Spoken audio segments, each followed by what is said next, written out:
Hello students, welcome to online biology classes. बेटा जो NCERT का चैप्टर नंबर 2 जो हम पढ़ रहे हैं बायोलॉजिकल क्लासिफिकेशन, इस बायोलॉजिकल क्लासिफिकेशन में हम लोग आगे बढ़ चले हैं, किंगडम फंजाई पर आ गए हैं। इसके पहले वाले लेक्चर में बेटा हम लोगों ने किंगडम प्रोटिस्टा को कंप्लीटली समझा था। किंगडम प्रोटिस्टा में आप लोगों ने देखा था कि क्राइजोफाइट्स क्या होते हैं, डायनोफ्लाजेलेट्स क्या होते हैं, यूग्लिनाइड्स, स्लाइम मोल्ड और प्रोटोजोअन्स क्या क्या चीज होते हैं। ये भी देखा था कि जो क्राइजोफाइट्स है इसको डेस्मिड्स कहते हैं, गोल्डन एल्गी कहलाता है ये, ठीक है ना, गोल्डन एल्गी कहलाता है। ये सारी की सारी चीजों को हम लोगों ने देखा हुआ था। इसमें कई बार इस जो आपका जो किंगडम प्रोटिस्टा है इसमें मल्टीपल चॉइस क्वेश्चंस बहुत सारा बनते हैं और आते भी हैं। और इस चैप्टर का बेटा वेटेज अब तक ये रहा है कि 1 से 2 क्वेश्चन एवरी ईयर इस चैप्टर में से क्वेश्चंस आते रहते हैं, यानी 1 से 2 क्वेश्चन तो कंपलसरी है, ठीक है ना, 1 से 2 क्वेश्चन कंपलसरी है, इतना दिमाग में रखिएगा। आगे बढ़ते हैं बेटा, जो हमारा अब अगला टॉपिक है फंजाई। फंजाई जो है आपको पता ही है कि फंजाई के न्यूट्रिएंट जो मेटाबॉलिक डाइवर्सिटी होती है वो हमने बताया था कि ये एब्जॉर्प्टिव मोड ऑफ न्यूट्रिशन को शो करता है, उसे हम सेप्रोफाइट्स कहते हैं। अर्थात ये फंजाई जो होता है डेड एंड डिकाइंग मटेरियल से अपने फूड को एब्जॉर्ब करता है, वही उसी पर ये सरवाइव करता है। अब ये इसकी जो मॉर्फोलॉजी अगर देखा जाए तो मॉर्फोलॉजी बेटा इसमें मॉर्फोलॉजी में बहुत ज्यादा डाइवर्सिटी देखने को मिलता है। इसकी मॉर्फोलॉजी जो है कई शेप में होती है, कई आकार प्रकार के ये होते हैं, इसलिए इसका जो स्ट्रक्चर होता है कई बहुत ज्यादा डाइवर्स होता है, बहुत ज्यादा वेरिएशंस देखने को इसमें मिलते हैं। आगे बता रहा है कि आप जो है बेटा फंजाई को या नम ब्रेड पर या रॉटन फ्रूट, यानी जो ब्रेड होता है, नम ब्रेड होता है, उसके ऊपर जो व्हाइट अपीयरेंस देखते हैं, और रॉटन फ्रूट जो सड़े हुए फ्रूट्स होते हैं उस पे देखते हो कि कुछ रेशेदार कुछ उस पे दिखाई देते हैं, वो सबके सब फंजाई ही होते हैं, ठीक है। जो कॉमनली आप फंजाई के बारे में नाम सुना होगा, जो आप मशरूम जिसे कहते हो, मशरूम खाते हो, ठीक, ये मशरूम एडिबल होता है। मशरूम को जो आप लोग खाते हो मार्केट में अवेलेबल है इजिली, ये भी एक बेटा फंजाई ही है। और एक जो आसानी से मशरूम के शेप का ही आपके आसपास जो उगता हुआ दिखता है छतरी के आकार का, उसको टोडस्टूल कहते हैं, ठीक है ना, उसको टोडस्टूल कहते हैं, अलग अलग उसका नाम है बेटा, ठीक ना। तो ये टोडस्टूल भी एक प्रकार का ये फंजाई ही है। और भी एक चीज बता रहा है कि अगर आप सरसों की पत्तियों पे अगर आप देखें तो सरसों की पत्तियों पे जो व्हाइट कलर का अपीयरेंस दिखता है, ठीक है, सरसों की पत्ती पर अगर आप ऐसे हाथ लगाते हो तो उस पे आपको कुछ व्हाइट कलर का अपीयरेंस आपको नजर आता है, तो वो भी बेटा एक प्रकार का फंजाई ही है, लेकिन वो फंजाई वहां पर एज ए पैरासिटिक फॉर्म में प्रेजेंट होता है, ठीक। ये फंजाई का जो बेसिक इंफॉर्मेशन है वो एनसीईआरटी ने लिखा हुआ है। अब फंजाई की बात करें, जो किंगडम फंजाई है बेटा, किंगडम फंजाई जो होते हैं मोस्टली जो होते हैं मल्टी सेलुलर, और सिर्फ इसका एक मेंबर, ठीक है ना, ठीक है ना, एक मेंबर जिसका नाम है ईस्ट, ठीक ना, ओनली ईस्ट, जिसको सैक्रोमाइसीस भी कहते हैं, ठीक है ना, सैक्रो स्पेलिंग सही लिखना बेटा, सैक्रोमाइसीस, ठीक है ना, सैकेरोमाइसीस, ठीक। यहाँ पर नाम यहाँ पर दिया हुआ बेटा सैक्रोमाइसीस, ठीक है ना, सैक्रोमाइसीस, ठीक है ना, जिसको ईस्ट, जिसको खमीर हिंदी में कहा गया है, ठीक ना। ये सैक्रोमाइसीस सिर्फ एक ऐसा इकलौता मेंबर है फंजाई में जो यूनिसेलुलर होता है, ठीक है ना। ये फंजाई ये जो ईस्ट होता है बेटा, ईस्ट की बहुत ज्यादा उपयोगिता होती है। इसको बेटा हम जो होता है, इसको बेटा हम फर्मेंटेशन प्रोसेस एक होती है, फर्मेंटेशन प्रोसेस में इसको हम यूज करते हैं ईस्ट को। ये जो है जनरली बेकरी या फिर जो अल्कोहलिक उद्योग होते हैं, जैसे बियर की जो इंडस्ट्रीज होती है, जो बियर एक अल्कोहलिक पेय पदार्थ होता है, एक जो लिक्विड होता है अल्कोहल बियर, उसमें बेटा ये एज ए फर्मेंटर के रूप में ये ईस्ट यूज किए जाते हैं, फर्मेंटेशन का काम करते हैं, ठीक। आगे आपको पता चल जाएगा कि फर्मेंटेशन की प्रोसेस क्या होती है जब हम आपको जब हम आपको बेटा प्लांट फिजियोलॉजी पढ़ेंगे तो उसमें फर्मेंटेशन हम देखेंगे कि ये फर्मेंटेशन होता क्या है, उसमें आपको क्लियर हो जाएगा। ठीक है, तो जो ये जो ईस्ट है इसका तो यूजफुल तो हमने बताया कि एज ए फर्मेंटर यूज करते हैं, लेकिन कुछ फंजाई ऐसे भी होते हैं, ठीक है ना। आपने दो चीजों को देखा, जैसे आपने कहा कि जो मशरूम होता है, ये मशरूम होता है, मशरूम एडिबल भी होता है, इसको खाने में भी यूज किया जाता है। टोडस्टूल जो होता है बेटा, टोडस्टूल तो पॉइजनस होता है, उसको तो नहीं खाते हैं, ठीक है ना। जो जैसे सड़ा हुआ जो भूसा रहता है वहां पर रुक जाता है, that will be not consumed, ठीक है ना, वो कंज्यूम उसको नहीं किया जाता है। अब कुछ ऐसे भी फंजाई होते हैं जो पैरासिटिक होते हैं, जो मैंने आपको बताया कि पैरासिटिक होते हैं, यानी कि सेप्रोफिटिक फॉर्म को सेप्रोफिटिक होते हैं, और साथ ही साथ ये पैरासिटिक भी होते हैं। ठीक, एक फंजाई का नाम यहाँ पर लिखा हुआ है बेटा पक्सिनिया, ठीक है, पक्सिनिया। ये गेहूं की पत्तियों में एक डिजीज कॉज करता है, उसको ब्लैक रस्ट कहते हैं, ठीक है ना। उस फंजाई का नाम याद रखिएगा बेटा, पक्सिनिया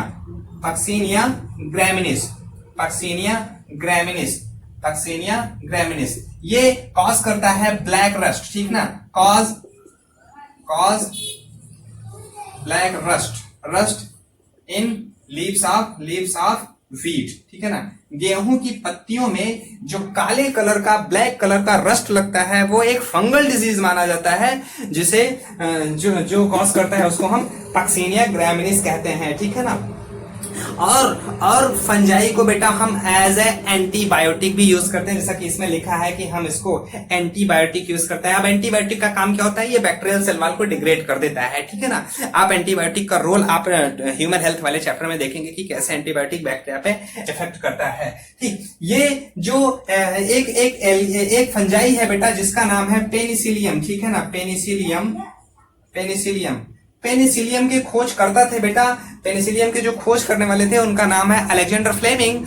ये अलेक्जेंडर फ्लेमिंग ये एक इंसिडेंस, एक एक्सीडेंटल खोज थी। कभी इस बारे में हम चर्चा कर लेंगे जब आगे बढ़ेंगे हम जो है एंटीबायोटिक्स, या फिर जब हम जो इम्यूनाइजेशन, ये सब चीजें जब हम पढ़ेंगे तो उसमें हम इसकी चर्चा कर लेंगे। इसके खोज करता थे बेटा अलेक्जेंडर फ्लेमिंग।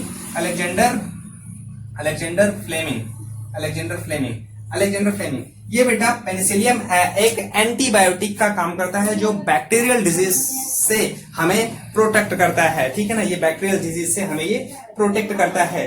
अब आगे एक सवाल और भी है, इसमें पूछा है कि आप अपने फूड को ठीक है ना, आप अपने फूड को क्यों रेफ्रिजरेटर के अंदर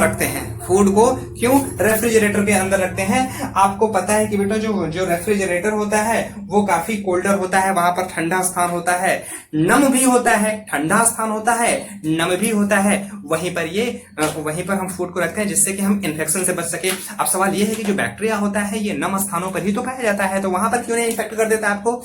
याद रखिए, जो बैक्टीरिया होता है नम के साथ साथ ह्यूमिड कंडीशन भी होनी चाहिए, अर्थात वार्म कंडीशन होनी चाहिए। यानी जो बैक्टीरिया बता रहे हैं बेटा, माफ कीजिएगा, फंजाई मैं बोलना चाहिए हमको, ठीक है। जो फंजाई होता है, फंजाई बेटा ह्यूमिड कंडीशंस में ग्रो करता है, ठीक है ना, ह्यूमिड कंडीशंस में ग्रो करता है। कहने का मतलब ये है कि मॉइस्चर के साथ साथ टेम्परेचर भी होना चाहिए, यानी गर्म स्थान और मॉइस्चर जब दोनों एक साथ मिलते हैं तो वो ह्यूमिडिटी कंडीशंस बनती है, यानी ये फंजाई ह्यूमिड कंडीशंस में ही अपने आप को ग्रो करते हैं। तो फ्रीजर, जो रेफ्रिजरेटर होता है, रेफ्रिजरेटर में आप मॉइस्चर तो दे सकते हैं, but you can not provide them humid, because वहां पर बहुत ज्यादा ठंडा होता है, ठीक है ना, ठंडा होता है, ठीक वो स्थान। अब सीधा आते हैं कि हम लोग जो हैं, अगर यूनिसेलुलर, जो अगला टॉपिक है, अगर हम यूनिसेलुलर फंजाई को छोड़ दिया जाए तो सारे के सारे फंजाई जो होते हैं बेटा फिलामेंटस होते हैं, ठीक है ना, वो फिलामेंटस होते हैं। और वो फिलामेंट्स जो होता है वो एक लॉन्ग सिलेंडर लाइक स्ट्रक्चर को बनाते हैं, जैसे ये कुछ इस तरीके का आपको संरचना आपको दिखाई दे रही है, कुछ इस तरीके से वो स्ट्रक्चर को बनाते हैं, ठीक है ना, इस तरीके के स्ट्रक्चर्स को बनाते हैं। और ये जो यहाँ पर ये जो पूरा का पूरा सिलेंडर स्ट्रक्चर दिखाई दे रहा है, इसी को बेटा हम क्या कहते हैं, हाइफी कहते हैं, ठीक है ना, हाइफी कहते हैं। ये हाइफी यदि ब्रांच्ड हो, शाखानुमा हो, ब्रांच्ड हो, तो इसको बेटा हम क्या कहते हैं, अगर ये ब्रांच्ड हो जाए, हाइफी अगर ब्रांच्ड हो जाती है तो इसको बेटा हम कहते हैं माइसीलियम कहते हैं, ठीक है ना, माइसीलियम कहते हैं। अगर ये हाइफी ब्रांच्ड हो जाए तो इसको क्या कहेंगे, ब्रांच्ड हाइफी को माइसीलियम कहते हैं। दिख रहा है ना बेटा, हाँ गुड, ठीक है, माइसीलियम कहते हैं। ये माइसीलियम आपको समझ में आया। अगर ये माइसीलियम बेटा, माइसीलियम में अगर सेप्टम बने हुए हैं, ठीक है ना, सेप्टम बने हुए हैं, तो इसको हम सेप्टेट माइसीलियम कहते हैं, ठीक है ना, सेप्टेट माइसीलियम कहते हैं। अगर इसमें ये सेप्टम ना बने हो, ठीक है ना, सेप्टम ना हो, एक सिंगल फॉर्म में हो, तो उसको हम एसेप्टेट माइसीलियम कहते हैं, ठीक है ना, एसेप्टेट माइसीलियम कहते हैं। और एक टर्म्स इसमें नोट कीजिएगा, ठीक है ना, अगर इसमें न्यूक्लियस की संख्या अधिक है, मल्टी न्यूक्लिएटेड है, तो इनको बेटा क्या कहते हैं, हम इनको सिनोसिटिक कहते हैं, ठीक है ना, सिनोसिटिक कहते हैं। याद रखिएगा इस चीज को भी बेटा, यानी ये सिनोसिटिक कहते हैं। तो अगर इस हाइफी के अंदर न्यूक्लियस की संख्या अधिक है तो इनको हम सिनोसिटिक हाइफी कहते हैं, मतलब कि मल्टी न्यूक्लिएटेड है तो इनको सिनोसिटिक हाइफी भी कहते हैं, ठीक है ना। ये मल्टी न्यूक्लिएटेड साइटोप्लाज्म जो होते हैं उसको सिनोसिटिक हाइफी कहते हैं, ठीक है ना। ये चीज आपको बिल्कुल क्लियर समझ में आ गया होगा बेटा। जो हमने 2-3 टर्म्स बताए आपको, सेप्टेट माइसीलियम, एसेप्टेट माइसीलियम, ठीक है ना, सिनोसिटिक हाइफी, ठीक है ना, सिनोसिटिक हाइफी मतलब मल्टी न्यूक्लिएटेड हाइफी। हाइफी क्या है, जो फिलामेंटस स्ट्रक्चर है जो फंजाई का, उसी को हम हाइफी कह रहे हैं। अगर यही हाइफी ब्रांच्ड है तो उसको हम माइसीलियम कहते हैं, ठीक है ना बेटा, माइसीलियम कहते हैं इसका। हाँ, अब जो ये हाइफी है, ये जो हाइफी है या you can say the mycelium है, इसकी माइसीलियम में यहाँ पर बेटा सेल वॉल होता है, ठीक है ना, यहाँ पर ये सेल वॉल होता है। इसकी सेल वॉल, जैसे कि आपने एल्गी में देखा था कि उसकी सेल वॉल बहुत ज्यादा जो है डाइवर्स देखने को मिल रही थी। वो जो आपने प्रोटिस्टा देखा था, प्रोटिस्टा में सेल वॉल बहुत ज्यादा डाइवर्स देखने को मिले, किसी में पेलिकल था, किसी में सेलुलोजिक था, सिलिका था। याद रखिएगा जो फंजाई होता है, फंजाई की सेल वॉल, ठीक है ना, फंजाई की सेल वॉल जो होती है, cell wall is composed of chitin, very very important, chitin plus polysaccharides, ठीक है ना। बहुत ज्यादा नीचे जा रहा है बेटा, दिख रहा है, ठीक है, काइटिन प्लस, हाँ दिख रहा है, ठीक है ना, काइटिन प्लस पॉलीसैकेराइड्स, ये दो चीजों से इसका सेल वॉल बना होता है। इस चीज को भी बेटा बिल्कुल अपने दिमाग में रख लीजिएगा। और हमने ये भी आपको बताया कि इनका जो न्यूट्रिशंस होता है, न्यूट्रिशंस बेटा ये सैप्रोफिटिक न्यूट्रिशंस को शो करते हैं, अर्थात मृतोपजीवी होते हैं, डेड एंड डिकाइंग मटेरियल्स पर ग्रो करके अपने आप को वहां पर सर्वाइव करते हैं, फूड को, इनऑर्गेनिक सब्सटेंस को एब्जॉर्ब करके वो जीवित रहते हैं। और इनमें से कुछ ऐसे भी होते हैं जो प्लांट्स और एनिमल के अंदर क्या होते हैं, पैरासाइट होते हैं, ठीक है ना, प्लांट्स और एनिमल्स के अंदर पैरासाइट होते हैं। जैसे अभी हमने आपको एक एग्जांपल बताया, पक्सिनिया ग्रामिनिस, ठीक है, पक्सिनिया ग्रामिनिस पैरासाइट्स होते हैं। और ट्राइकोडर्मा, ठीक है ना, ट्राइकोडर्मा जो आपको यहाँ पर इचिंग कॉज करता है, ट्राइकोडर्मा इज ए फंजाई, वो जो इचिंग कॉज करता है वो भी एक प्रकार का पैरासाइट फंजाई है, ठीक है ना, पैरासाइट फंजी है। स्कैबीज जो आपको कॉज करता है, खुजली जो कॉज करता है, खुजली एक बीमारी जो होता है ना हाथों के बीच के उंगलियों के बीच में, कभी कभार पैरों में भी हो जाता है स्कैबीज। ये फंगल इन्फेक्शन, आप कहते हो कि फंगल इन्फेक्शन हो गया है, वो क्या है, वो भी एक पैरासिटिक फंजाई है। ठीक, आपने 2 तरीके से, 3 इसका जो आप जो न्यूट्रिशंस को देख रहे हैं, वो न्यूट्रिशंस आपने डाइवर्सिटी, इसमें इसके न्यूट्रिशंस में भी डाइवर्सिटी देखने को मिलती है। जैसा कि अभी आपने पहला ही कहा कि वो इसमें जो होते हैं, कुछ जो होते हैं बेटा, अगर इनके हम न्यूट्रिशंस को देखें तो आपने कहा कि ये हेट्रोट्रॉफिक होते हैं, ठीक ना, हेट्रोट्रॉफिक होते हैं। तो हेट्रोट्रॉफिक में, इस हेट्रोट्रॉफिक तो आपने कह दिया, तो हेट्रोट्रॉफिक में कितने प्रकार के होते हैं, तो आप कहोगे सर हेट्रोट्रॉफिक जो होता है इसमें से कुछ जो होते हैं सैप्रोफिटिक होते हैं, ठीक है ना, सैप्रोफिटिक होते हैं, जैसे आपने मशरूम और टोडस्टूल का नाम लिया, ठीक ना। और कुछ बेटा पैरासिटिक होते हैं। अभी आगे हम और डिटेल में जाएंगे, जब इनके क्लासेस को आगे पढ़ेंगे तो वो आपको क्लियर हो जाएगा, ठीक है ना। पैरासिटिक होते हैं। और कुछ बेटा सिम्बायोसिस को शो करते हैं, सिम्बायोसिस बताते हैं क्या चीज है, ठीक है ना, सिम्बायोसिस को शो करते हैं। अब देखो saprophytic dead and decaying materials पर ये प्रेजेंट है, ठीक है ना, डेड एंड डिकेइंग मटेरियल पर प्रेजेंट है, वहां पर ये अपने फूड को जो न्यूट्रिशंस को कुछ एंजाइम सीक्रेट करते हैं, एंजाइम उसको डिकम्पोज कर देते हैं, इनऑर्गेनिक सब्सटेंस में सिंपलर फॉर्म में बन जाता है, उसी सिंपलर फॉर्म को ये राइजोइट की सहायता से एब्जॉर्ब कर लेते हैं, ठीक है ना, एब्जॉर्ब कर लेंगे, वही एब्जॉर्ब करने के बाद वो अपना जो फूड का फॉर्मेशन कर लेते हैं, फूड को उनकी जो नीड होती है वो पूरी हो जाती है। और पैरासिटिक, आपको पता है कि पैरासिटिक क्या होता है, एक ऑर्गेनिजम्स आपके ऊपर आएगा और आप उसके होस्ट बन जाएंगे, और वो होस्ट जो आपके ऊपर बैठेगा वो पैरासाइट होगा, आप उसके होस्ट हैं, आपसे वो अपना फूड लेता रहेगा, अपने आप को मल्टीप्लाई करता रहेगा, अपना ग्रोथ करता रहेगा, जीवन यापन उसका ऐसे चलता रहेगा, ठीक है ना, ये कहलाता है पैरासाइट। और एक है बेटा सिम्बायोसिस। एक सिम्बायोसिस, एक छोटे से एग्जाम्पल से आप समझो, ठीक है ना, एक छोटे से एग्जाम्पल से आप समझो। चलो जैसे हम एक छोटा सा कहानी बताते हैं आपको कि जैसे कोई आपके घर में कोई रहने आया, कोई आपके घर में रहने आया और आपके घर में कब्जा करके बैठ गया है, आपके घर में कब्जा करके बैठ गया है, जो आपका जो रूम है, आपके रूम को यूज कर रहा है और कोई काम नहीं कर रहा है, ठीक है ना, आपके सारे जो नेसेसरी चीजें हैं, फूड आपका खा जा रहा है, आपका जो मिल्क है वो पी जा रहा है, जो आपके सूप्स हैं उसको यूज कर रहा है, यानी आपको बेनिफिट कुछ नहीं दे रहा है, टोटल आपको नुकसान पहुंचा रहा है, ठीक है ना। तो ऐसे ऑर्गेनिजम्स को आप क्या कहेंगे, ऐसे लोगों को आप क्या कहेंगे कि यार ये तो पूरा का पूरा पैरासाइट बन गया है, ठीक है ना, हमारे ऊपर ये परजीवी बन गया है, पैरासाइट बन गया है, ठीक। लेकिन अगर वही किसी तरीके से आपने उसको भगा दिया, ठीक है ना, किसी तरीके से आपने उसको भगा दिया, ठीक है ना, पैरासाइट को भगाने के लिए कई सारे मेडिसिन होते हैं, कोई मेडिसिन से आपने उसको भगा दिया मार के, ठीक। फिर क्या हुआ, अब वहीं पर एक दूसरा व्यक्ति आता है, दूसरा पर्सन आता है, वो आपके घर में रहता है, घर में रहने के बाद वो क्या काम करता है, आपका जो घर का काम होता है, जिससे खाना बनाने में हेल्प किया, ठीक है ना, रूम पार्टनर जैसे ले लिया आपने, खाना बनाने में हेल्प किया, घर की साफ सफाई भी हेल्प किया, और वो आपका भी काम कर रहा है, कुछ वो अपने लिए भी कर रहा है, क्या वो उसको वहां पर फूड मिल रहा है, शेल्टर मिल गया है, तो क्या किया, दोनों के बीच एक म्यूचुअल रिलेशनशिप बन रहे हैं ना, कि दोनों के बीच में एक जैसे एक इसको भी फायदा हो रहा है, एक इसको भी फायदा हो रहा है, ठीक है ना, जो व्यक्ति आया है उसको भी फायदा हो रहा है और आपको भी बेनिफिट हो रहा है। तो ऐसा रिलेशनशिप, दो ऑर्गेनिजम्स के बीच का ऐसा रिलेशनशिप जिसमें दोनों को बेनिफिट होता हो, उसको कहते हैं क्या, सिम्बायोसिस रिलेशनशिप कहते हैं, जिसको हिंदी में सहजीविता कहते हैं, यानी सहायक रूप से दोनों एक दूसरे पर डिपेंड होते हैं, ठीक है ना, वो आपको भी खाना बना करके दे रहा है और आप भी उसका खाना बनाने में हेल्प कर रहे हो, ठीक, ये सारी चीजें होती हैं, ठीक। जैसे हमने आपको बताया कि सिम्बायोसिस एक ऐसा सिम्बायोसिस जो होते हैं ये बेटा लाइकेन में देखने को मिलते हैं, ठीक है ना, लाइकेन में देखने को मिलते हैं।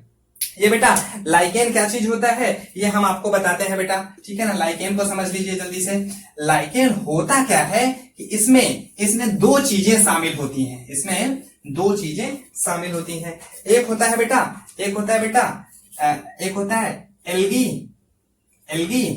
एक होता है फंजाई, ठीक है ना, फंजाई, एक होता है एल्गी, एक होता है फंजाई। एल्गी को बेटा हम फाइको बियॉन्ड कहते हैं, फंजाई को हम यहाँ पर माइको बायोन्ड कहते हैं।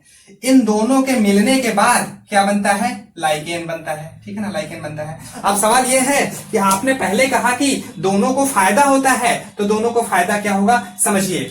एल्गी के पास बेटा राइजोइड्स होते हैं, ठीक है ना, जो रूट्स होते हैं, ठीक, उसी रूट्स की सहायता से माफ कीजिएगा मैं उल्टा बोल दिया, ठीक है ना, माफ कीजिए उल्टा बोल दिया। फंजाई के पास राइजोइड्स होते हैं, ठीक है ना, फंजाई के पास राइजोइड्स होते हैं, आप रूट कह सकते हो कॉमनली, ठीक है ना, चलो मैं रूट कह रहा हूं उसको, रूट तो एक्चुअल रूट ट्रू रूट नहीं होता है, राइजोइड्स जो है यहाँ पर इसके पास जो रूट्स हैं, उसी रूट की सहायता से ये पानी जो सॉइल होता है, सॉइल से वाटर और मिनरल का एब्जॉर्प्शन कर लेगा, ठीक है ना, वाटर और मिनरल का एब्जॉर्प्शन कर लिया, ठीक है ना, एब्जॉर्प्शन कर लिया। अब चलो उसने तो एब्जॉर्प्शन कर लिया, तो अभी जरूरत है किसकी, अभी जरूरत है सोलर रेडिएशन की, CO2 को कैप्चर करने की। वाटर तो आ गया है, CO2 को पकड़ने की जरूरत है, सोलर रेडिएशन को ट्रैप करने की जरूरत है। तो इसके पास तो क्लोरोफिल ए है नहीं, जिसकी वजह से ग्रीन कलर तो दिखता नहीं, ठीक है ना, लेकिन एल्गी में क्या होता है, क्लोरोफिल ए होता है। तो चलो इसने कहा कि चलो भैया आपने हमको पानी दे दिया है, मिनरल्स दे दिया है, एक काम करते हैं अब मेरी बारी है, हमने हमारे पास ग्रीन कलर का पिगमेंट है, एल्गी कहती है, ठीक है ना, एल्गी कहती है कि हमारे पास ग्रीन कलर का पिगमेंट है, वो पिगमेंट सोलर रेडिएशन को ट्रैप करने में हेल्पफुल होता है। सोलर रेडिएशन को ट्रैप कर लिया, पकड़ लिया, और हम जो है CO2 को भी पकड़ लेते हैं। तो CO2 solar radiation plus water और मिनरल लेकर के ये फूड का फॉर्मेशन कर देते हैं, और फूड का फॉर्मेशन किया, दोनों मिल बांट कर खा रहे हैं। समझ पाए ना। सपोज ऐसे करो कि ये एल्गी देवी, ये फंजाई सिंह, ठीक है ना, आपके भैया भाभी हो गए दो लोग, ठीक है ना। तो फंजाई सिंह जो भैया हैं आपके, ये क्या लाएंगे, घर से फूड लाते हैं, ठीक है ना, रॉ मटेरियल लाएंगे, आलू बैगन पालकी जो भी लाते हैं, ठीक ना, ये लाए। अब क्या हुआ, अब ये जो आपकी भाभी एल्गी देवी है, ठीक, ये क्या किया, उसको लेकर के फूड को बनाया, कुकिंग किया, बनाया, बनाने के बाद क्या हुआ, भैया भाभी दोनों लोग मिलके खाए ना। सेम कंडीशंस यहां पर यही चीज है कि दोनों में सेम बायोसिस हुआ ना, म्यूचुअल रिलेशनशिप हुआ ना, कि एल्गी क्या कर रहा है, जो वाटर और मिनरल को एब्जॉर्ब कर लिया, और फंजाई क्या, माफ कीजिएगा, फंजाई क्या करता है, वाटर और मिनरल को एब्जॉर्ब कर लिया, एल्गी क्या करता है, सोलर रेडिएशन को ट्रैप कर लिया, ठीक है ना, सोलर रेडिएशन को ट्रैप कर लिया। ये फूड का फॉर्मेशन करेंगे by the process of photosynthesis. तो ये इसका मतलब ये है कि इनके बीच में एक सहजीविता शो हो रही है, ठीक है ना, इनके बीच में एक सहजीविता शो हो रही है, जिसको बेटा हम कहते हैं क्या, जिसको कहते हैं सिम्बायोसिस। सिम्बायोसिस, ये लाइकेन। और एक चीज बता दें, लाइकेन बेटा, लाइकेन जो होता है, ठीक है ना, लाइकेन जो होता है ये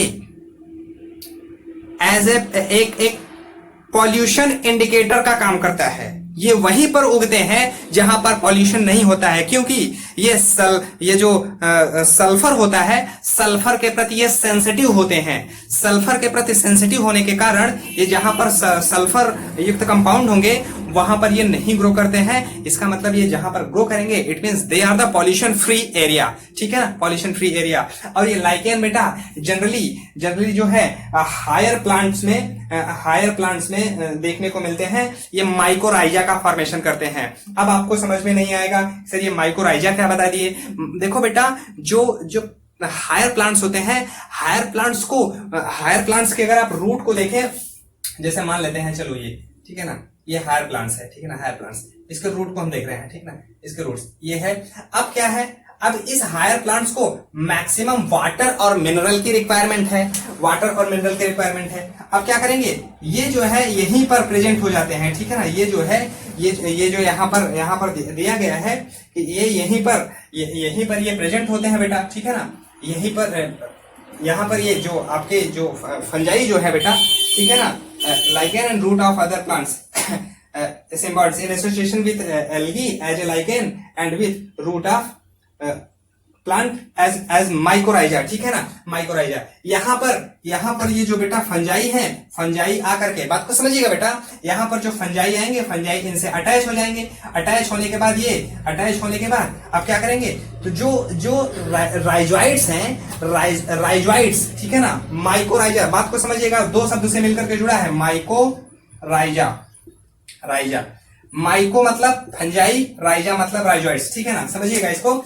कि जब यहां पर हायर प्लांट्स के रूट में आकर के अटैच हो जाते हैं ये फंजाई, तो क्या होगा, उसमें राइजोइड्स बहुत ज्यादा फैल जाते हैं, यानी कि उसकी एब्जॉर्बिटी, उस प्लांट की एब्जॉर्बिटी, वाटर और मिनरल के एब्जॉर्प्शन के लिए सरफेस एरिया इंक्रीज हो गया, बढ़ गया। जब सरफेस एरिया जब बढ़ जाएगा तो क्या होगा, मैक्सिमम वाटर मिनरल को ये एब्जॉर्ब करने लगेंगे।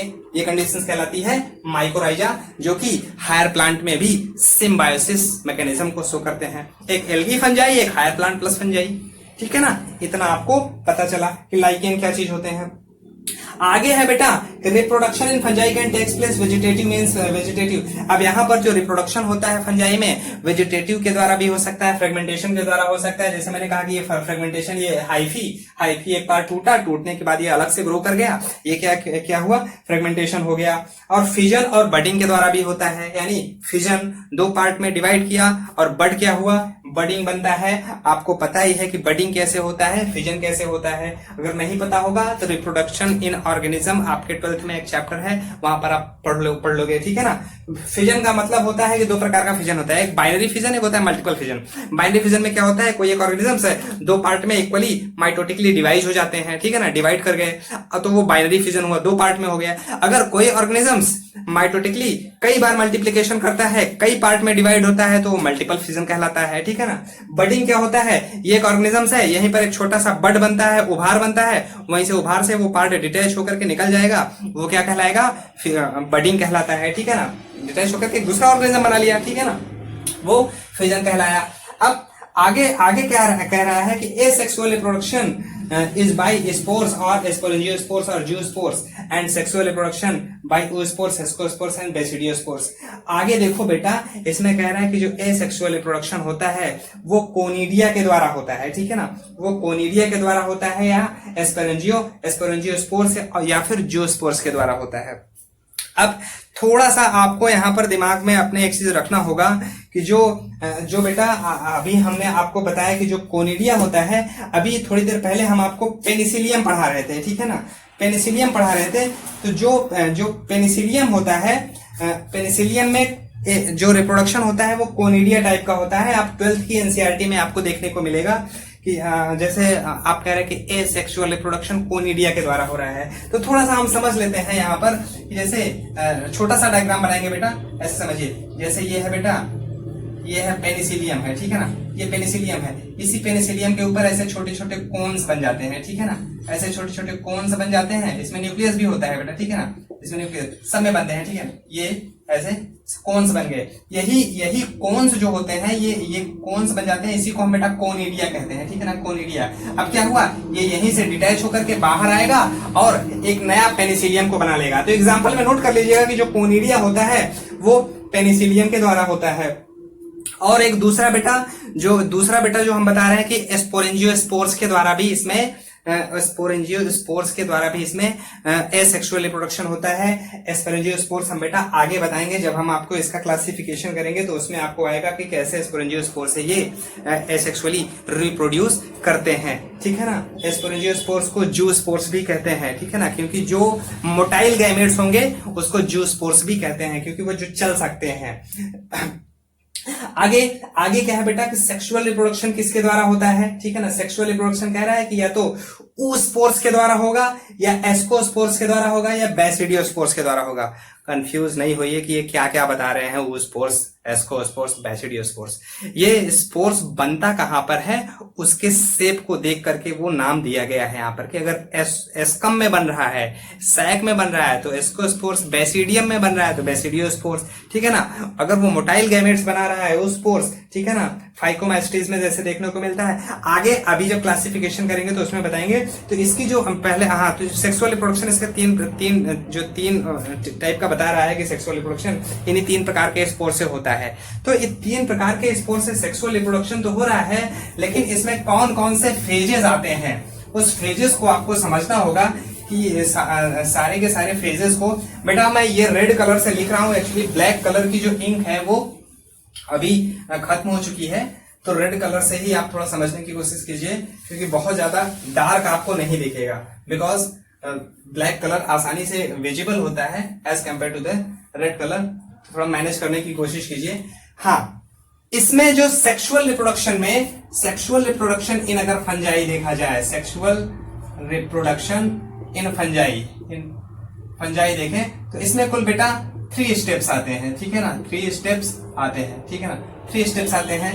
पहला स्टेप्स होता है बेटा प्लाज्मोगैमी। दूसरा स्टेप्स होता है कैरियोगैमी।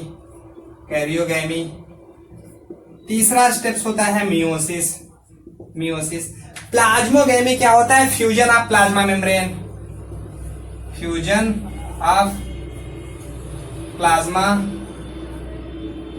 ऑफ साइटोप्लाज्म, ठीक है ना, फ्यूजन ऑफ प्लाज्मा मेम्ब्रेन या फ्यूजन ऑफ साइटोप्लाज्म, ठीक है ना, फ्यूजन ऑफ प्रोटोप्लाज्म यहाँ पर लिखा हुआ है, फ्यूजन ऑफ, इसमें पूरा का पूरा सेल ही फ्यूज हो जाते हैं, फ्यूजन ऑफ प्रोटोप्लाज्म में कंफ्यूज मत होइएगा। जो लिविंग ऑर्गेनल्स होते हैं उनको सबको हम प्रोटोप्लाज्म कहते हैं, ठीक है ना, प्रोटोप्लाज्म सेल का जो लिविंग मटेरियल्स होता है उसे प्रोटोप्लाज्म कहते हैं। फ्यूजन हुआ, अब इसमें क्या होगा फ्यूजन ऑफ न्यूक्लियस, ठीक है ना, फ्यूजन ऑफ न्यूक्लियस।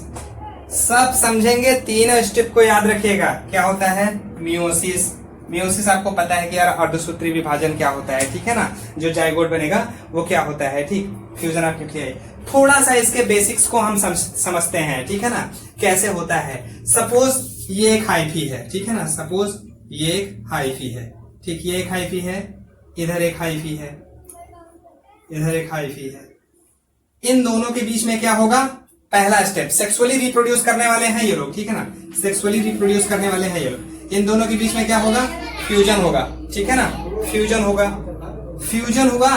फ्यूजन होने के बाद यहां पर ये एक दूसरे से ये फ्यूज हो गए ऐसे। तो इनका जब फ्यूजन हुआ तो पहला स्टेप कंप्लीट क्या हुआ, fusion of protoplasm. Fusion of protoplasm, fusion protoplasm का होगा तो आपको पता है कि यहाँ पर कुछ बनेगा, ठीक है ना, यहाँ पर कुछ बनेगा।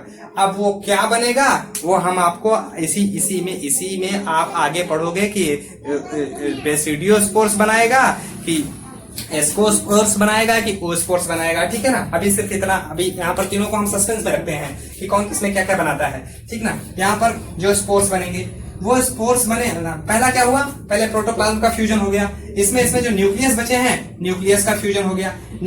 क्योंकि जो फंजाई होते हैं ना, फंजाई हैप्लॉइड होते हैं, हैप्लॉइड होने के कारण जब न्यूक्लियस इनका फ्यूज हो गया तो ये डिप्लॉइड बन जाएंगे, ठीक है ना, डिप्लॉइड बन गया तो फ्यूजन के बाद क्या बनेगा, एक सेल बनता है जाइगोट, जाइगोट बनता है। अब यही जाइगोट मियोसिस करके फिर ऐसी स्ट्रक्चर को बना लेगा। तो कुल 3 स्टेप्स होते हैं। अभी हम आगे डिटेल में चलेंगे तो इसके लाइफ साइकिल को हम आपको समझाने की कोशिश करेंगे, ठीक है बेटा। तो ये चीज अभी आपको इतना थोड़ा सा दिमाग में रखिएगा कि जो सीधा सीधा यहां पर दिया हुआ है कि जो आगे देखिए, व्हेन द, मैं पढ़ के बता दे रहा हूं, ठीक है, आसान हो जाएगा आपके लिए। अगला पैराग्राफ क्या है, when a fungus reproduce sexually, वही जो अभी जो मैंने कहानी बताया वही चीज लिखा है कि फंगस जब सेक्सुअली रिप्रोड्यूस करता है, दो haploid hyphae of compatible mating type के होने चाहिए, मतलब सेम स्पीसीज के ही होने चाहिए, डिफरेंट स्पीसीज के नहीं होने चाहिए। कंपैटिबल हाइफी मतलब सेम स्पीसीज के हाइफी एक दूसरे से फ्यूज कर जाते हैं, ठीक है ना। फ्यूज किए, क्या बना बेटा, फ्यूजन हुआ तो इसका मतलब क्या हुआ, प्लाज्मोगैमी हो गया। प्लाज्मोगैमी होने के बाद उनका जो न्यूक्लियस है, न्यूक्लियस फ्यूज हो गया। न्यूक्लियस जब फ्यूज हो गया तो क्या बन गया, डिप्लॉइड बन गया ना। तो इसी डिप्लॉइड न्यूक्लियस के फ्यूज होने को कहते हैं हम क्या, डाई कैरियन कहते हैं, ठीक है ना। जो मैंने यहां पर बताया था, जो दोनों न्यूक्लियस फ्यूज हुए हैं इनको कहते हैं हम क्या, डाई कैरियन। क्या, डाई कैरियन, डाई कैरियन। यानी कि जो मेटिंग न्यूक्लियस है, जो मेटिंग प्रोटोप्लाज्म है, उनके न्यूक्लियस को फ्यूज होना डाई कैरियन कहलाता है। और इस फेज को डाई कैरियोफेज भी कहते हैं। इंपॉर्टेंट दोनों चीजें, डाई कैरियन, डाई कैरियोफेज होता क्या है दिमाग में रख लो, ठीक है। क्या होता है डाई कैरियोफेज, इसका मतलब यह है कि अब जो कंपैटिबल हाइफी है, कंपैटिबल हाइफी में पहले क्या हुआ, प्रोटोप्लाज्म का फ्यूजन हुआ। उस प्रोटोप्लाज्म के अंदर जो न्यूक्लियस था, न्यूक्लियस का फ्यूजन हुआ। न्यूक्लियस फ्यूजन को हमने कहा कैरियोगैमी कहा, ठीक है ना।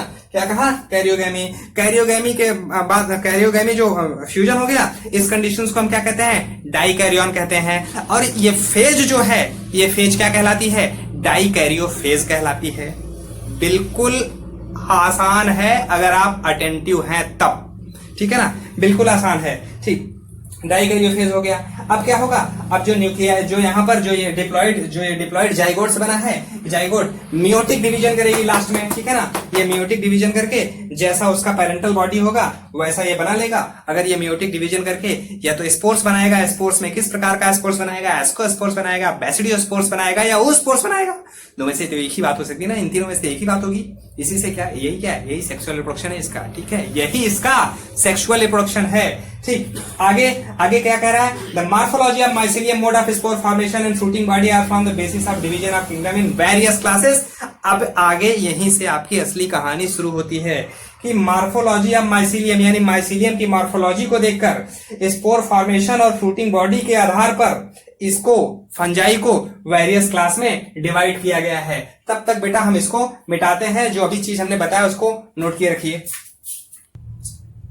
हाँ, तो बेटा अब हम ये जो फंजाई का क्लासिफिकेशन है, जिसको हम 4 पार्ट में क्लासिफाई किए हैं, फाइकोमाइसिटिस, एस्कोमाइसिटिस, बैसिडियोमाइसिटिस और ड्यूटेरियोमाइसिटिस, इनको अब हम देखते हैं बेटा फाइकोमाइसिटिस क्या होता है, ठीक है। फाइटोमाइसिटिस बेटा ये एक्वाटिक फंजाई होता है और थैलेकॉइड बॉडी होती है इसकी, ठीक है ना। ये aquatic fungi and thalloid thalloid body होने की वजह से, थैलॉइड बॉडी होने की वजह से इसको बेटा, इसको हम एल्गल फंजाई कहते हैं, ठीक है ना, इसको हम एल्गल फंजाई कहते हैं। यानी एक्वाटिक फंजाई और थैलाइड बॉडी होने के कारण इसको हम एल्गल फंजाई कहते हैं। इंपॉर्टेंट है, दिमाग में रखिएगा इसको, ठीक है ना। ये पाया कहाँ जाता है इसमें बेटा, जैसे हमने आपको कहा कि एक्वाटिक या तो जो डिकेइंग फूड है उस पर पाया जाएगा, या फिर जो मॉइस्ट डैम्प प्लेसेस हैं, ठीक है ना, नम और दलदली स्थानों पर ये पाया जाता है, ठीक है ना। एक चीज और भी लिखा है कि ये ऑब्लिगेट पैरासाइट होता है प्लांट्स पर। अब कहने का मतलब यह है कि ऑब्लिगेट पैरासाइट क्या चीज होता है। पैरासाइट दो तरह के होते हैं, एक फैकल्टेटिव पैरासाइट, एक ऑब्लिगेट पैरासाइट। आगे आने वाले चैप्टर्स में आप इनको देखेंगे, स्पेशली जो ह्यूमन हेल्थ वाला चैप्टर 12th में है उसमें आपको देखने को मिलेगा। ऑब्लिगेट पैरासाइट का मतलब ये होता है कि ये इनकी लाइफ साइकिल टोटली उसी होस्ट पर ही चलती है। और कुछ होते हैं फैकल्टेटिव पैरासाइट्स, जरूरत पड़ने पर वो होस्ट पर जाते हैं तो सर्वाइव करते हैं, अगर नहीं होस्ट पर भी जाते हैं तो भी वो सर्वाइव कर सकते हैं, तो उनको हम फैकल्टेटिव पैरासाइट कहते हैं। ऑब्लिगेट पैरासाइट का मतलब है कि इनकी वो life cycle is completed in host only, ठीक है ना। यानी ये सिर्फ और सिर्फ एक ही होस्ट पर पूरी की पूरी लाइफ साइकिल को कंप्लीट करते हैं। जो पैरासिटिक फाइकोमाइसिटीज हैं उनकी मैं बात कर रहा हूं, ठीक है। चलो आगे इसमें लिखा है बेटा, क्या कह रहा है कि जो माइसिलियम होते हैं वो एसेप्टेट और सिनोसिटिक होते हैं, ये आपको पता है। माइसिलियम इसका कैसा होता है, माइसिलियम जो इसका होता है, माइसिलियम एसेप्टेट, ठीक है ना, mycelium aseptate and coenocytic. Aseptate mycelium क्या होता है, नेटवर्क्ड हाइफी होती है, ब्रांच्ड हाइफी होती है, उसको माइसिलियम कहते हैं। यानी उसमें कोई सेप्टम नहीं होता है और मल्टी न्यूक्लिएटेड होते हैं, ठीक है ना, सेप्टम नहीं होता है, मल्टी न्यूक्लिएटेड होते हैं, इसलिए उसको हम सिनोसिटिक कहते हैं, ठीक। अब इसमें रिप्रोडक्शन की बात आती है कि जो रिप्रोडक्शन होता है, इसका जो रिप्रोडक्शन होता है वो दो प्रकार का होता है, ठीक है ना, दो प्रकार का होता है। एक है एसेक्सुअल, जो एसेक्सुअल है, एसेक्सुअल में दो प्रकार के गैमेट्स बनते हैं, एसेक्सुअल में दो प्रकार के गैमेट्स बनते हैं। एक होता है बेटा जूस्पोर्स, जो कि मोटाइल होता है, ठीक है ना, मोटाइल होता है, मोटाइल, ठीक है, मोटाइल। एक होता है एप्लेनोस्पोर के द्वारा बनता है। ये जो एसेक्सुअल रिप्रोडक्शन होता है इसके दो प्रकार से होते हैं, एक जूस्पोर्स के द्वारा होता है, एक एप्लेनोस्पोर के द्वारा होता है, जो कि ये एप्लेनोस्पोर नॉन मोटाइल होते हैं, ठीक है ना, नॉन मोटाइल होते हैं। लिख रहा है ना बेटा, ये एप्लेनोस्पोर नॉन मोटाइल होते हैं, ठीक है ना। एक सेकंड बेटा, एप्लेनोस्पोर्स नॉन मोटाइल्स होते हैं। एक मिनट बेटा, ये कैमरा थोड़ा होल्ड लगाते हैं। हाँ बेटा, अब ये आपको दिखा, ठीक है ना, एप्लेनोस्पोर्स नॉन मोटाइल होते हैं, ठीक। चलो अब ये आपको इतना क्लियर हुआ। जो जूस्पोर्स होते हैं और एप्लेनोस्पोर्स कैसे होता है, इस चीज को समझ लो कि जो बेटा यहाँ पर जो ये एस्कोमाइसिटीज होते हैं, सपोज ये उसकी फंजाई है, ठीक ना, सपोज ये उसका फंजाई है, ये उसकी हाइफी है, ये उसकी हाइफी होती है, माइसिलियम है बेटा। आपको पता है कि ये माइसिलियम जो होते हैं, ये माइसिलियम जो होते हैं, ये एप्लेनोस्पोर्स बेटा एक फ्रूटिंग बॉडी के अंदर बनाते हैं, ठीक है ना। जैसे मैंने कहा कि चलो यहाँ से एक ऐसे फ्रूटिंग बॉडी निकली, ये स्टाक निकला, यहाँ पर ये एक स्पोरेंजियम बन गया, ठीक है ना, ये एक स्पोरेंजियम बन गया, इसमें स्पोर्स हैं। ये बेटा स्टाक होता है, इसको फिर स्टोलन बोलने लगते हैं, स्टोलन, ठीक है ना, बहुत ज्यादा डिटेल नहीं जा रहा है, ठीक है ना। यहाँ पर जो ये फ्रूटिंग बॉडी बनी है, इसी फ्रूटिंग बॉडी के अंदर जो स्पोर्स डेवलप हो रहे हैं, वो स्पोर्स इस स्पोरेंजियम के अंदर बन रहे हैं। ये अगर स्पोर्स अंदर बन रहे हैं, इसलिए इनको हम क्या कहते हैं, एंडोजीनसली स्पोर कहेंगे, ठीक है ना, एंडोजीनस स्पोर कहेंगे। यहाँ पर जो स्पोर्स ये बने हैं, ये स्पोर्स अब क्या होगा, ये बस्ट हो जाएंगे, जो स्पोर्स यहाँ पर निकलेंगे। अगर ये स्पोर्स मोटाइल हुए तो जू स्पोर कहलाएंगे, अगर ये नॉन मोटाइल हुए तो एप्लेनोस्पोर कहलाएंगे। फिर यही स्पोर्स जर्मिनेट करके बिल्कुल पेरेंटल बॉडी की तरह अपने स्ट्रक्चर्स को अटेन कर लेते हैं, ठीक। ये आपको यहाँ पर आपको एसेक्सुअल रिप्रोडक्शन समझ में आया। अब बात करते हैं सेक्सुअल रिप्रोडक्शन की, ठीक है ना। सेक्सुअल रिप्रोडक्शन में यहाँ पर बता रहा है कि जो सेक्सुअल रिप्रोडक्शन होता है, इसमें दो प्रकार के गैमेट्स इन्वॉल्व होते हैं। सारे के सारे फंजाई, तो आपको हमने बताया कि फंजाई जो होते हैं मोस्टली हैप्लॉइड होते हैं। चलो हमने यहाँ पर कहा कि यहाँ पर दो जो है फंजाई है, ठीक है ना, दो फंजाई हैं। और ये फंजाई के जो जैसे हमने कहा कि चलो ये फंजाई है, पूरा का पूरा ये फंजाई। यहाँ पर पूरा का पूरा एक नेटवर्क इसके इधर आसपास होता है, उस पर हम ले जाएंगे, ठीक है ना। ये वाले हिस्से को लेते हैं, ठीक है ना, ये वाले हिस्से को लेते हैं, और एक इधर हम इस वाले हिस्से को लेते हैं, ठीक है ना, इस वाले हिस्से को लेते हैं, ठीक। इधर इसका ब्रांच इधर उधर उसकी हाइफी प्रेजेंट होती है, वो आप उतने हिस्से में मत जाइएगा, ठीक है ना। मैं थोड़े से हिस्से को दिखा रहा हूं। ये एक गैमेट्स का रोल प्ले करेगा, ये एक गैमेट्स का रोल प्ले करेगा।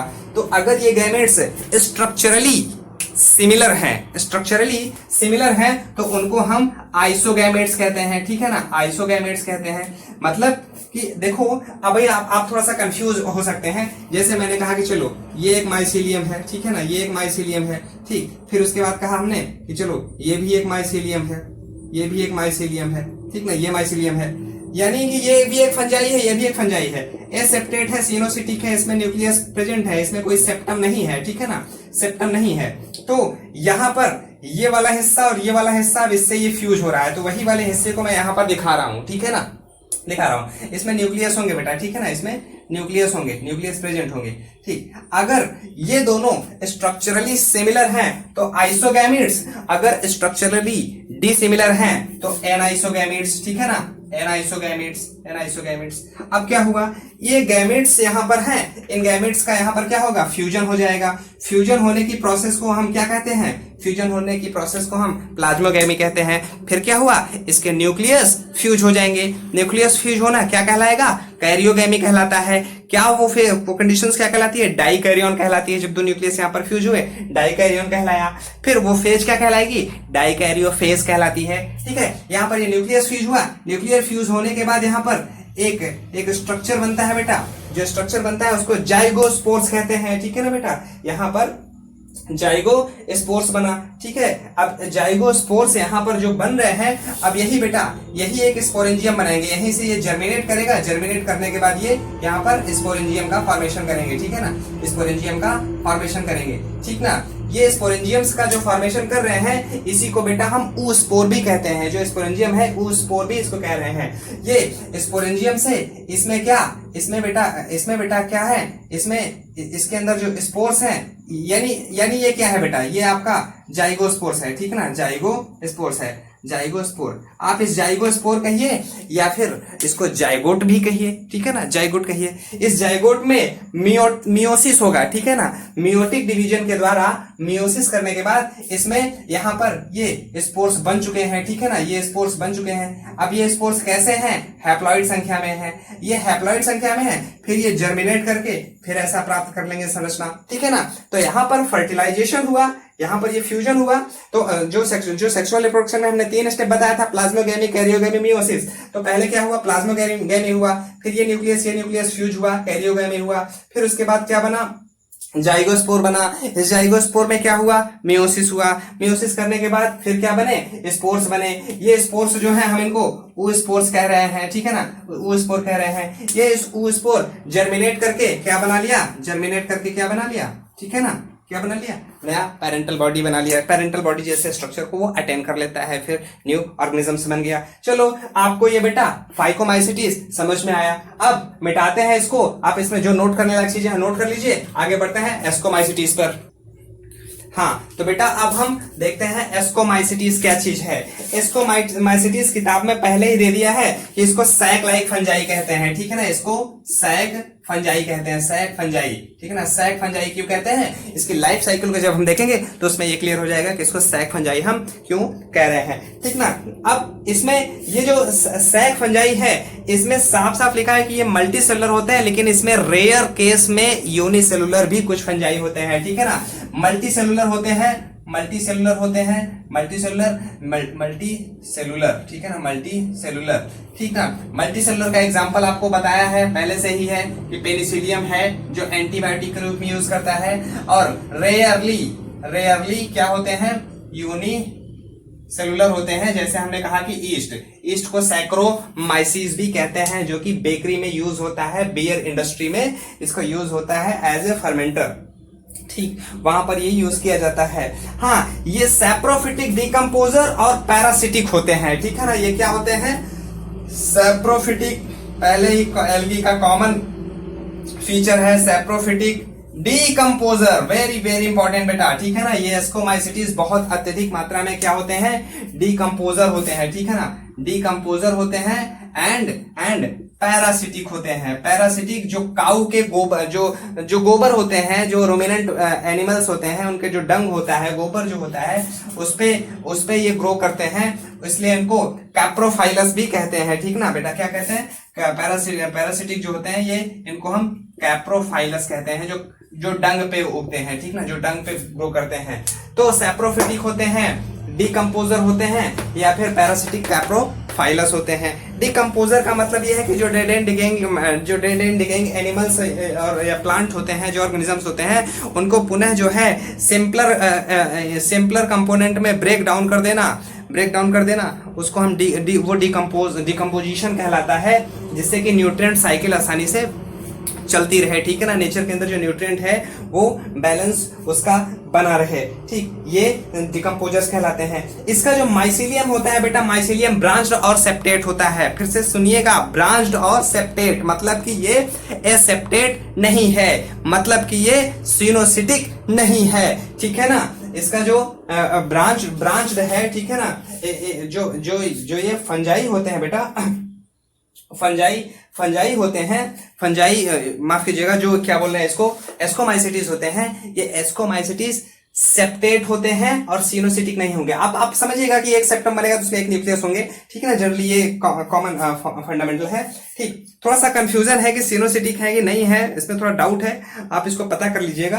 एनसीईआरटी में दिया नहीं है और मुझे याद भी नहीं आ रहा है इस समय, ठीक ना। ब्रांच और सेप्टेट आप इतना याद रखिएगा कि ब्रांच और सेप्टेट होते हैं, ठीक है ना। तो अब इसमें जो इसकी जो लाइफ साइकिल होती है, ठीक है ना, यहां पर आप नोट कर सकते हैं। माइसीलियम इसका कैसा होता है,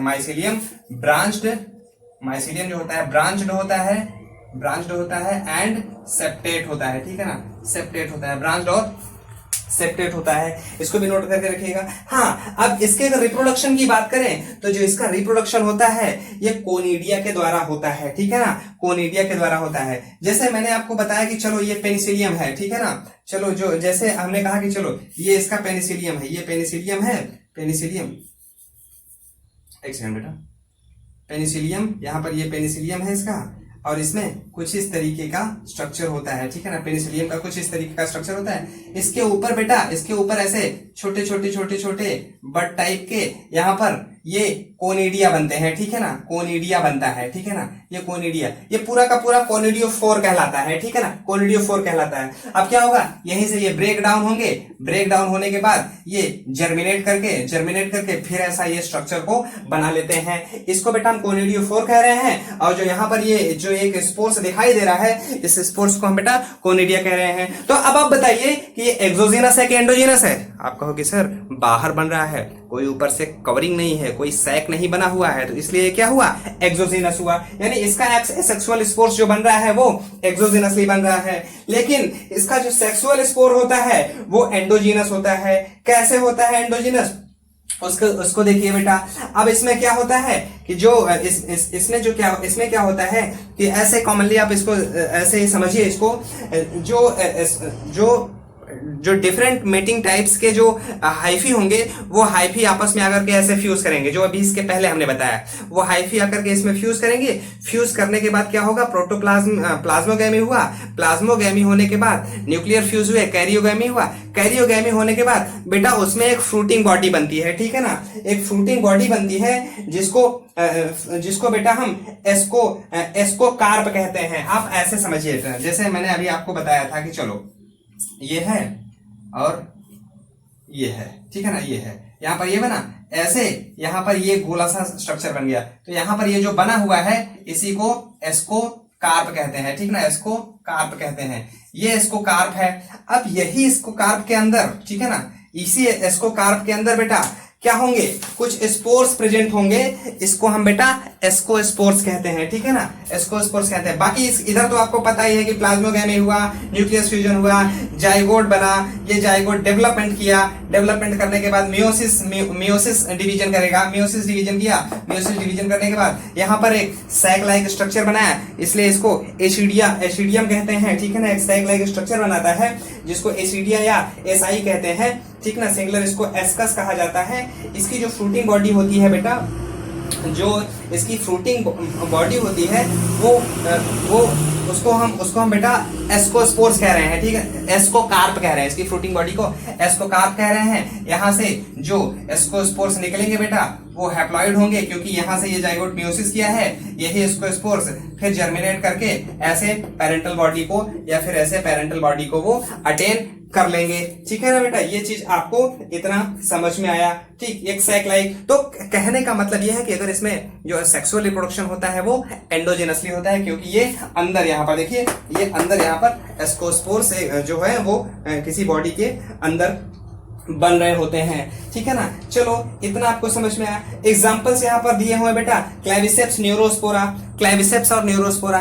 न्यूरोस्पोरा बेटा एज ए बायोकेमिकल्स के रूप में यूज किया जाता है, एज ए ड्रग्स बनाने में यूज होता है बेटा, और इसको जेनेटिक एक्सपेरिमेंट में भी इसका यूजेस होता है। ठीक है ना, जेनेटिक एक्सपेरिमेंट मतलब कि जो बेटा इसके डीएनए लेवल पर इसके काम किया जाता है, जो जेनेटिक्स में आगे देखेंगे बेटा, कुछ एंजाइम्स की सहायता से इसमें जेनेटिक एक्सपेरिमेंट किए जाते हैं। ठीक, बहुत ज्यादा इसमें मत जाइए कि न्यूरोस्पोरा सिर्फ इतना जानते रहो कि एज ए बायोकेमिकल और जेनेटिक एक्सपेरिमेंट में इसका बहुत ही अत्यधिक यूज होता है, एक्सटेंसिव यूज यहाँ पर लिखा हुआ है। ठीक ना, और कुछ एस्कोमाइसिटीज एडिबल होते हैं, जिसमें यहाँ पर मोरेल्स और ट्रफल्स भी लिखा हुआ है। मोरेल्स और ट्रफल एस्कोमाइसिटीज क्या होते हैं, ये दोनों एडिबल होते हैं। ठीक है, आप इसको इतना नोट कीजिए। अब हम इसको मिटा करके बेसिडियोमाइसिटीज पर चलते हैं। ठीक, हाँ बेटा, अब देखते हैं हम बेसिडियोमाइसिटीज को। ठीक है, बेसिडियोमाइसिटीज को बेटा जैसे इसमें लिखा हुआ कि जो कॉमनली नोन बेसिडियोमाइसिटीज हैं, मशरूम एंड ब्रैकेट फंजाई या पफ बाल। ठीक है ना, मशरूम, ब्रैकेट फंजाई या पफ बाल। मैं बार बार इधर देखता हूं इसलिए बेटा क्योंकि मेरे पास यहाँ पर ये एनसीईआरटी रखी हुई होती है। आप लोग यहाँ, मैं बार बार जो यहाँ इस साइड में देखता रहता हूँ, it means there is NCERT. ठीक है, तो इसलिए आप भी बेटा एनसीईआरटी को अपने पास रखिए। ठीक है ना, हमेशा ये पढ़ते वक्त। बेटा जो मशरूम होता है वो तो आप कॉमनली देखे ही हो। ठीक है ना, वो आप कंज्यूम भी करते हैं, खाने वाले एडिबल फंजाई होती है, वो खाते भी हैं। और जो यहाँ पर पफ बाल जो बता रहा है कि या फिर जो ब्रैकेट फंजाई जो होता है, जनरली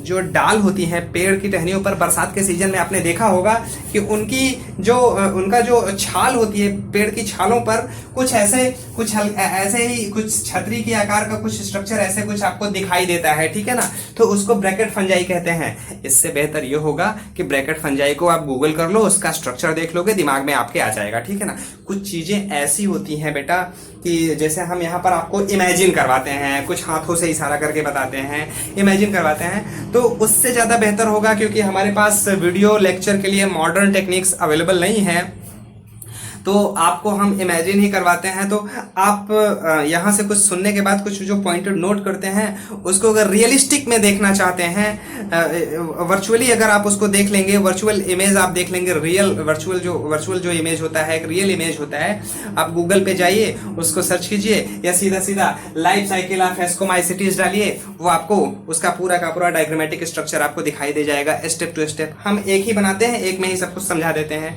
तो बेहतर यही होता है कि आप गूगल कीजिए, उसमें आपको पूरा का पूरा स्टेप्स आपको क्लियर हो जाएगा कॉन्सेप्ट के क्लियरेंस के लिए। बाकी इससे बढ़कर के और कुछ नहीं है। जितना आपके लेवल, आपके एनसीईआरटी के लेवल दिया है, उतना डोज हम आपको देते ही रहते हैं। ठीक है ना, जैसे अभी हमने कहा कि न्यूरोस्पोरा बायोकेमिकल्स, आप गूगल कर सकते हो, दिमाग में आ जाएगा कि कौन से केमिकल बायोकेमिकल्स के रूप में यूज होता है, आपको पता चल जाएगा। ठीक है, ये सारी चीजें कॉमन है। ठीक, आप उसको बहुत ज्यादा, अगर आप क्यूरियस है तब, नहीं क्यूरियस है तो कोई ज्यादा जरूरत भी नहीं है। It is the total waste of energy.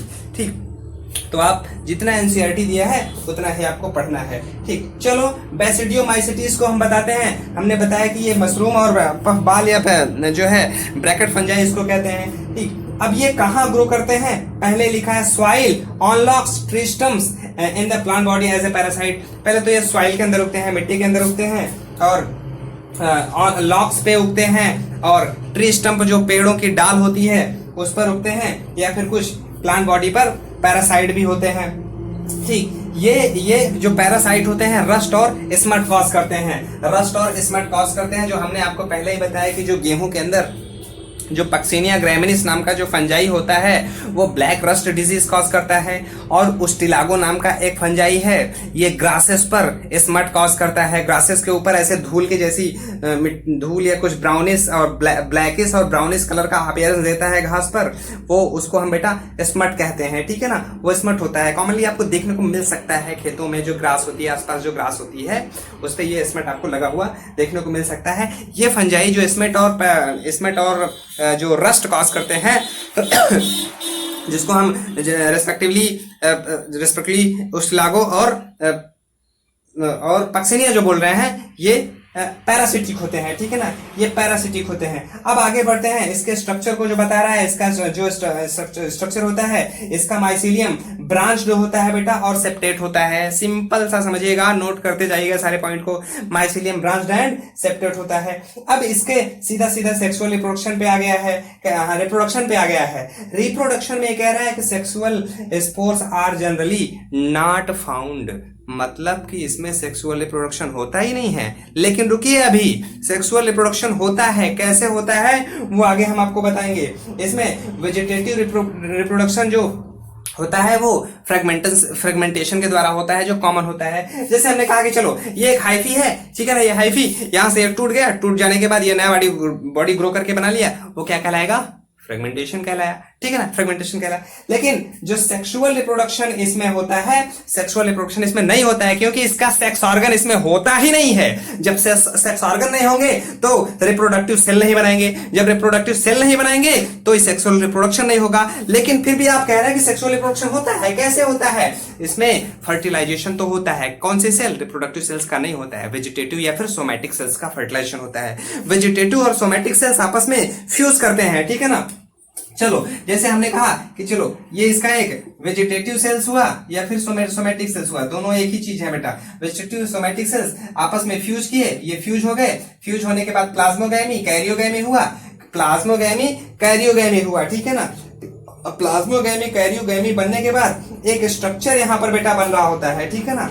एक स्ट्रक्चर यहाँ पर बन रहा होता है जिसको हम बेटा बैसिडियम कहते हैं, ठीक है ना। यहाँ पर जो स्ट्रक्चर बना ये, इसको हम क्या कहेंगे? बैसिडियम कहेंगे, ठीक, बैसिडियम कहेंगे। यानी यहाँ पर जो ये बैसिडियम यहाँ पर बना, ठीक है ना, इसी बैसिडियम के अंदर, ठीक है ना, यही इसी बैसिडियम के अंदर बेटा, ठीक है ना, इसी बैसिडियम अंदर नहीं बेटा, गलत बोल रहे हैं हम, अंदर नहीं, इसी बैसिडियम पर ही, ठीक है ना, जो स्ट्रक्चर बन रहा है, क्योंकि ये कवरिंग नहीं है, एंडोजिनसली नहीं है, ये एक्सोजिनस ही है, एक्सोजिनस ही है। तो जो यहाँ पर बैसिडियम बना है, ठीक है ना, जो बैसिडियम बना है उसमें से कुल 4 बैसिडियोस्पोर्स निकलेंगे, 4 बैसिडियो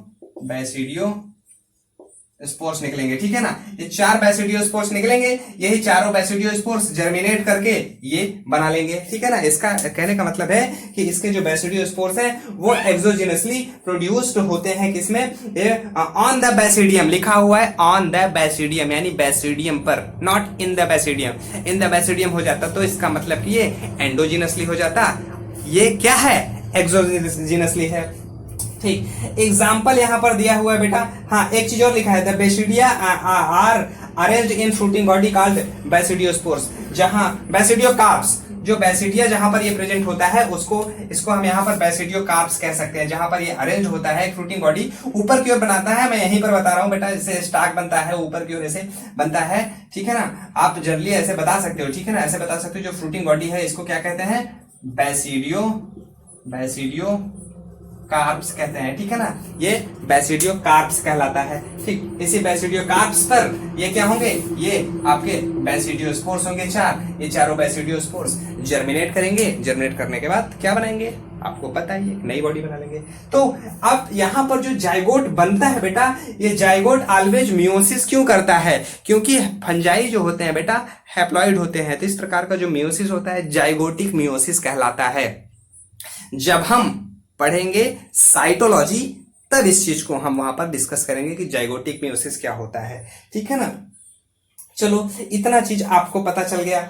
अब आगे बढ़ते हैं बेटा, इसके एग्जाम्पल भी यहाँ पर दिया हुआ है, किसी कुछ एग्जाम्पल है। एगेरिकस जो मशरूम, एगेरिकस मशरूम आप लोग कॉमन जानते ही हो। अभी हमने बताया उस्टिलागो, उस्टिलागो जो ग्रास पर पैरासाइट होता है, स्मट डिजीज कॉज करता है ग्रास पर, ठीक है ना। अगला है पक्सेनिया, पक्सेनिया को हम पक्सेनिया ग्रामिनिस नाम की एक स्पीसीज होती है जो गेहूं के लीव पर ब्लैक रस्ट डिजीज कॉज करती है। तीनों एग्जाम्पल याद रखिएगा, ठीक है ना। मशरूम, ठीक है ना, मशरूम जिसको बेटा एगेरिकस कह रहे हैं, ठीक। उसके बाद उस्टिलागो स्मट डिजीज कॉज करता है, ग्रास पर पैरासिटिक होता है। और तीसरा पक्सेनिया, ये क्या कॉज करता है, ब्लैक रस्ट डिजीज कॉज करता है गेहूं के लीव पर, ये भी पैरासिटिक होता है, जिसमें से कॉमन जो स्पीसीज मानी जाती है गेहूं में ब्लैक रस्ट डिजीज कॉज करने वाली, वो पक्सेनिया ग्रामिनिस होती है। ठीक बेटा, चलो इसको भी आपने नोट कर लिया। अब हम इसको मिटाते हैं, ड्यूटेरियोमाइसीटीज पर पहुंचते हैं, ठीक है।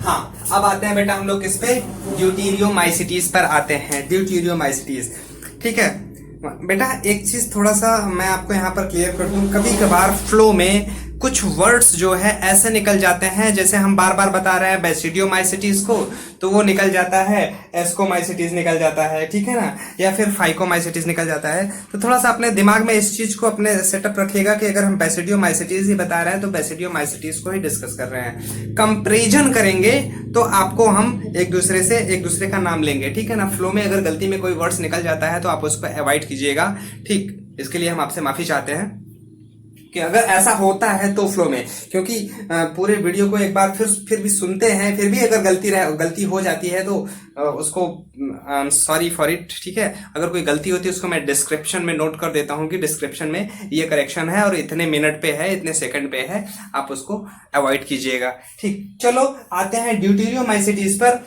ड्यूटेरियोमाइसीटीज बेटा हम इसको इम्परफेक्ट फंजाई कहते हैं, ठीक है ना। Imperfect fungi, important, imperfect fungi, imperfect fungi.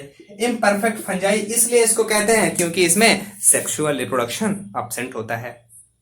अब सवाल यह है कि क्यों सेक्सुअल रिप्रोडक्शन अब्सेंट होता है। जैसे ही इसमें कोई सेक्सुअल रिप्रोडक्शन खोजा जाएगा तो पता चलेगा कि अरे यार ये तो ऊस्पोर है, अरे यार ये तो बेसिडियोस्पोर्स है, अरे यार ये तो जो एस्कोस्पोर्स है, तो इनको उसी रेस्पेक्टेड क्लास में रख दिया जाएगा। क्यों जरूरत है इसको ड्यूटेरियोमाइसीटीज में रखने की, यानी कि एक एक्स्ट्रा क्लास बढ़ा दिया गया है फंजाई के अंदर, ठीक है। तो इसको आप देखिए बेटा, इम्परफेक्ट फंजाई है, इसमें इसका सिर्फ और सिर्फ एसेक्सुअल और वेजिटेटिव फेज ही इसका अभी तक ज्ञात हुआ है, नोन है। बाकी सेक्सुअल फेज इनमें पता नहीं है। जैसे सेक्सुअल फेज पता चलता है इनके according to their spores, according to their fruiting body, तो उसको जो ऊपर के क्लासेस हैं उसमें इसको प्लेस कर दिया जाता है, ठीक है ना। चलो इतना आपको पता चला कि हाँ, चलो आगे चलते हैं कि ये जो बेटा ये आपका ड्यूटेरियोमाइसीटीज हैं, ड्यूटेरियोमाइसीटीज को आपको पता चला कि क्यों इसको हम ड्यूटेरियोमाइसीटीज में रखते हैं, क्योंकि इसमें सेक्सुअल फेज अब्सेंट होता है, सिर्फ और सिर्फ एसेक्सुअल फेज प्रेजेंट होता है, ठीक है ना। एसेक्सुअल फेज प्रेजेंट होता है, सेक्सुअल फेज इसमें अगर मिलता है तो इनको रेस्पेक्टेड क्लास में मूव कर दिया जाता है, और एसेक्सुअल फेज अब्सेंट होने के कारण इनको हम बेटा इम्परफेक्ट फंजाई कहते हैं, ठीक है ना। इसमें कुछ एग्जाम्पल्स दिए हुए हैं बेटा, कुछ एग्जाम्पल्स दिए हुए जैसे अल्टरनेरिया, कॉलीट्राइकम और ट्राइकोडर्मा। अल्टरनेरिया, कॉलीट्राइकम, ट्राइकोडर्मा, ये सारे के सारे जो स्पीसीज होते हैं बेटा, ठीक है ना, सारे के सारे जो स्पीसीज होते हैं मेनली डिकम्पोजर्स होते हैं और पैरासाइट भी होते हैं, ठीक है ना। सैप्रोफिटिक पैरासाइट और डिकम्पोजर्स होते हैं, ठीक। तो जो मिनरल साइकिल में हेल्प करते हैं। इनका जो माइसीलियम होता है सेप्टेट और ब्रांच्ड होता है, ठीक है ना। इनका जो माइसीलियम होता है सेप्टेट और ब्रांच्ड होता है। फिर से मैं बता रहा हूं कि इनका जो माइसीलियम होता है सेप्टेट और ब्रांच्ड होता है। मतलब किसमें, जैसे बार बार सेप्टेट नाम ले रहे हैं तो सेप्टेट कहने का मतलब ये होता है बेटा कि जैसे इसमें ये सेप्टम प्रेजेंट होते हैं, ठीक है ना, सेप्टम प्रेजेंट होते हैं। जिसमें ये सेप्टम नहीं प्रेजेंट होते हैं, सेपरेटेड नहीं होते हैं, उसको हम बेटा क्या कहते हैं, एसेप्टेट कहते हैं, जो सिनोसिटिक हो जाता है। तो ये क्या होते हैं, एसेप्टेट होते हैं। तो जैसे यहाँ पर कुछ एग्जांपल्स हमने बताया कि अल्टरनेरिया, कॉलीट्राइकम, कोलिटोट्राइकम और ट्राइकोडर्मा।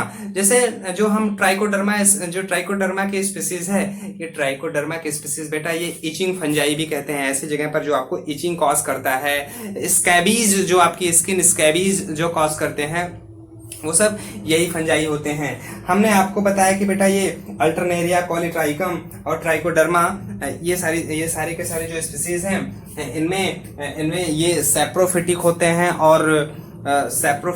हैं और डिकम्पोजर होते हैं जो मिनरल साइकिल में हेल्प करते हैं, और ये पैरासिटिक भी होते हैं, ठीक है ना। जैसे हमने आपको बताया ट्राइकोडर्मा क्या है, ट्राइकोडर्मा एक पैरासिटिक फंजाई है, ठीक है बेटा। इसमें बहुत कुछ है नहीं, इसका सिर्फ इतनी कहानी को जानते रहिए कि इम्परफेक्ट फंजाई इसको क्यों कहते हैं। इम्परफेक्ट फंजाई आपको पता चला कि जो सेक्सुअल फेज ऑफ लाइफ इसमें एब्सेंट होता है, इस वजह से इसको इम्परफेक्ट फंजाई कहते हैं। जैसे इसमें सेक्सुअल फेज खोजा जाता है तो इसको, जैसे एक बार अगर सेक्सुअल फेज खोजा गया तो इनको हम ऊपर की क्लासेस में इनको प्लेस कर देते हैं। सिर्फ और सिर्फ एसेक्सुअल जो है इसमें रिप्रोडक्शन होता है, ठीक है ना। वो एसेक्सुअल रिप्रोडक्शन सिर्फ और सिर्फ होता किससे है, वो कोनिडिया के द्वारा होता है बेटा। कोनिडिया हमने आपको शुरू में ही बताया कि जो कोनिडिया होते हैं इसी पे ऐसे कोनिडियो फोर्स बनते हैं। जो कोनिडियो फोर्स बनते हैं यही कोनिडियो फोर जो यहाँ पर बने हैं, यही कोनिडिया यहाँ से डिटैच होंगे, ये टूट जाएंगे। टूटने के बाद ये जर्मिनेट करके फिर ऐसे स्ट्रक्चर को ये अटेन कर लेते हैं, ठीक है ना। ये स्ट्रक्चर को ये अटेन कर लेते हैं। इतना आपको बेटा क्लियर आपको समझ में आ गया होगा। आज का वीडियो लेक्चर बेटा हम यहीं पर रोकते हैं क्योंकि ये काफी लंबा हो गया है, अब हमें इसे यहीं रोकना होगा। आगे बेटा प्लांटी और एनिमेलिया का थोड़ा सा दिया हुआ है जिसको हम चैप्टर 3 और चैप्टर 4 में डिटेल करेंगे, लेकिन जो वायरस, वायराइड, प्रियन और लाइकेंस है ये एक वीडियो लेक्चर में बेटा होपफुली खत्म हो जाएगा। आप सिर्फ और सिर्फ अटेंटिव रह करके अगर आप एनसीईआरटी पढ़ के और वीडियो लेक्चर सुन ले रहे हैं, बाकी आपका काम हो गया, उससे ज्यादा नहीं पढ़ना है आपको, ठीक है ना बेटा। Hope you enjoy this video. Thank you so much and all the best.